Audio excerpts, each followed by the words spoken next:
great day and welcome to the African News, a live broadcast from Canada. I am Sandra Asante. Let's take a look at the headlines. Death toll for Ethiopian Amhara clashes may be 200. Egypt Sisi gets COVID-19 vaccine. And army refuses to negotiate with rebels outlaws in Chad. I'll take a quick commercial break. I'll be back with the details of the stories.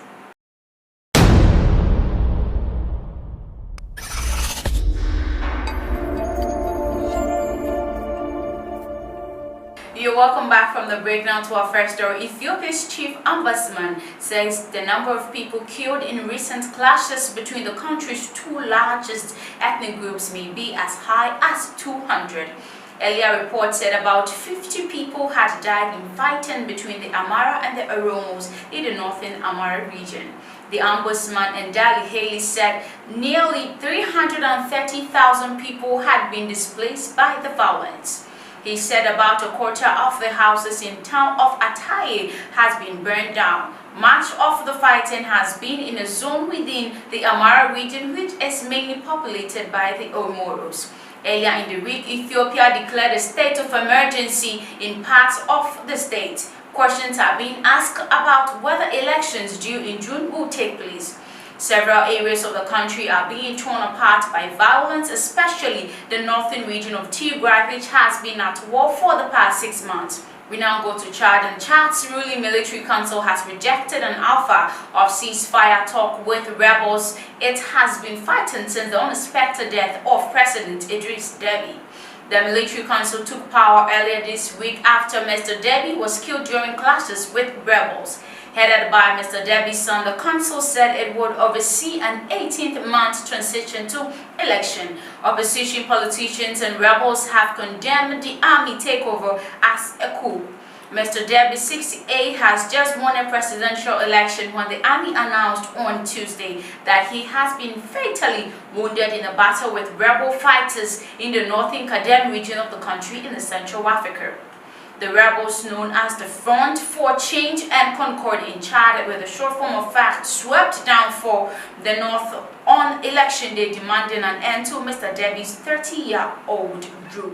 On Saturday, the rebels said they were ready to discuss a political settlement but did not endorse the coup that brought Mr. Deby's son, General Muhammad Deby, to power. But a year later, the military council said it would not negotiate with rebels it was at war with. Faced with this situation that is endangering Chad and the stability of the entire region, it is not the time for the meditation or negotiation with outlines.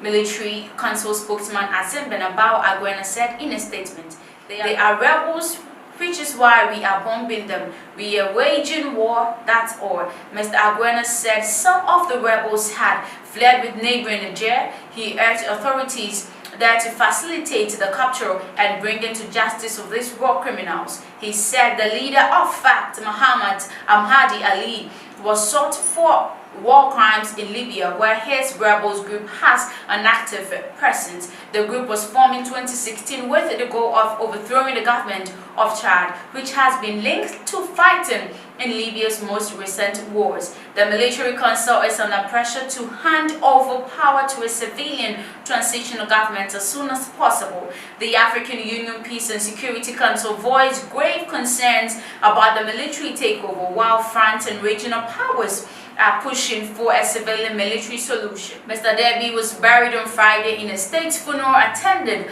by French President Emmanuel Macron and thousands of Chadians. An army officer by training, Mr. Deby came to power in 1990 through an armed uprising.